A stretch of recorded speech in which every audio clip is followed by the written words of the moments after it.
Hi guys, ಎಲ್ಲರಿಗೂ ನಮಸ್ಕಾರ. Welcome back to my YouTube channel. ನೀವು ಇನ್ನೂ ನನ್ನ ಚಾನಲ್ಗೆ ಸಬ್ಸ್ಕ್ರೈಬ್ ಆಗಿಲ್ಲ ಅಂದರೆ ಪ್ಲೀಸ್ ಸಬ್ಸ್ಕ್ರೈಬ್ ಆಗಿ. ಬನ್ನಿ ವಿಡಿಯೋ ಸ್ಟಾರ್ಟ್ ಮಾಡೋಣ.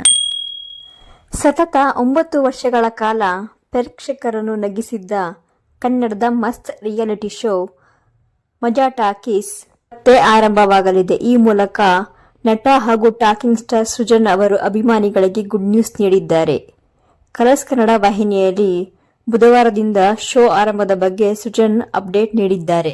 ಹೌದು, ಬಿಗ್ ಬಾಸ್ ಮನೆಯಿಂದ ಹೊರಬಂದ ಬಳಿಕ ನಟ ಸೃಜನ್ ಅವರು 2015ರಲ್ಲಿ ಮಜಾ ಟಾಕೀಸ್ ಆರಂಭಿಸಿದ್ದರು. ಅದಕ್ಕೀಗ 10 ವರ್ಷ ತುಂಬುತ್ತಿದೆ. ಈ ಸಂದರ್ಭದಲ್ಲಿ ಮತ್ತೆ ಕಾಮಿಡಿ ಶೋ ಆರಂಭಿಸುವುದಾಗಿ ಖುದ್ದು ನಟ ಸೃಜನ್ ಅವರೇ ಮಾಹಿತಿ ನೀಡಿದ್ದಾರೆ. ಕಲರ್ಸ್ ಕನ್ನಡ ಅಫಿಷಿಯಲ್ ಇನ್ಸ್ಟಾಗ್ರಾಂನಲ್ಲಿ ಮಜಾ ಟಾಕೀಸ್ ಕಾರ್ಯಕ್ರಮದ ಪ್ರೋಮೋವನ್ನು ಹಂಚಿಕೊಳ್ಳಲಾಗಿದೆ. ಇನ್ನು ಇದರ ಫ್ಯಾನ್ಸ್, ನಾವು ಈ ಶೋಗಾಗಿ ಕಾಯುತ್ತಿದ್ದೆವು, ಬೇಗ ಡೌಟ್ ಅನೌನ್ಸ್ ಮಾಡಿ ಎಂದು ಪ್ರೀತಿಯಿಂದ ಒತ್ತಾಯಿಸುತ್ತಿದ್ದಾರೆ. 2015ರಲ್ಲಿ ಶುರುವಾದ ಈ ಶೋನಲ್ಲಿ ಸೃಜನ್ ಲೋಕೇಶ್, ಶ್ವೇತಾ ಚಿಂಗಪ್ಪ, ಅಪರ್ಣಾ, ಪೂಜಾ ಲೋಕೇಶ್, ಮಂಡ್ಯ ರಮೇಶ್, ವಿ ಮನೋಹರ್, ಮಿಮಿಕ್ರಿ ದಯಾನಂದ್, ಕುರಿ ಪ್ರತಾಪ್ ಹೀಗೆ ಅನೇಕ ಸ್ಯಾಂಡಲ್ವುಡ್ನ ಕಲಾವಿದರ ದಂಡೇ ಇದೆ. ಈ ಬಾರಿಯೂ ಇದೇ ತಂಡ ಮುಂದುವರಿಯಲಿದೆ. ಈ ಎಲ್ಲ ಕಲಾವಿದರು ಶೋ ಮೂಲಕ ಕನ್ನಡ ನಾಡಿನ ಜನರ ನಕ್ಕು ನಗಿಸಿದ್ದಾರೆ. ಹೊಸ ವರ್ಷಕ್ಕೆ ಕಲರ್ಸ್ ಕನ್ನಡ ವಾಹಿನಿ ಮೂಲಕ ಮತ್ತೆ ನಿಮ್ಮೆಲ್ಲರನ್ನು ನಗಿಸಲು ಬರುತ್ತಿದ್ದಾರೆ.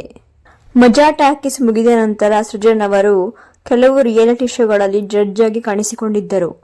ಮಜಾ ಟಾಕೀಸ್ನಿಂದ ಕೊಂಚ ವಿರಾಮ ಪಡೆದಿದ್ದರು. ಈಗ ಸೃಜನ್ ಲೋಕೇಶ್ ಅವರು ತಮ್ಮನ್ನು ತಾವು ಪೂರ್ಣವಾಗಿ ಮಜಾ ಟಾಕೀಸ್ ಶೋನಲ್ಲಿ ತೊಡಗಿಸಿಕೊಳ್ಳುವುದು ಖಚಿತವಾಗಿದೆ. ಆದರೆ ಈ ಬಾರಿ ನಟಿ ಅಚ್ಚ ಕನ್ನಡದ ನಿರೂಪಕಿ ಅಪರ್ಣಾ ಅವರು ಮಜಾ ಟಾಕೀಸ್ನಲ್ಲಿ ಇರುವುದಲ್ಲ ಎಂಬುದೇ ಅಭಿಮಾನಿಗಳ ದುಃಖ. ಅನಾರೋಗ್ಯದಿಂದ ನಟಿ ನಿಧನರಾಗಿದ್ದು, ಮಜಾ ಟಾಕೀಸ್ ಕಾಮಿಡಿ ಶೋನಲ್ಲಿ ಜಾಗ ಪಡೆದಿದ್ದರು. ಅಭಿಮಾನಿಗಳನ್ನು ನಗಿಸುವಲ್ಲಿ ಯಶಸ್ವಿಯಾಗಿದ್ದರು. ಜನರ ಮನಸ್ಸಿನಲ್ಲಿ ಧ್ವನಿಯಾಗಿ ಉಳಿದಿರುವ ಅಪರ್ಣಾ ಈ ಶೋನಲ್ಲಿ ಇರುವುದಿಲ್ಲ ಎಂಬುದೇ ಬೇಸರದ ವಿಷಯ. ನನ್ನ ಈ ಮಾಹಿತಿ ನಿಮ್ಗೆ ಇಷ್ಟ ಆದಲ್ಲಿ ಈ ವಿಡಿಯೋಗೊಂದು ಲೈಕ್ ಕೊಡಿ ಹಾಗೂ ನಿಮ್ಮ ಫ್ರೆಂಡ್ಸ್ ಫ್ಯಾಮಿಲಿ ಮೆಂಬರ್ಸ್ ಗ್ರೂಪಲ್ಲಿ ಈ ವಿಡಿಯೋನ ಶೇರ್ ಮಾಡಿ. Thank you guys.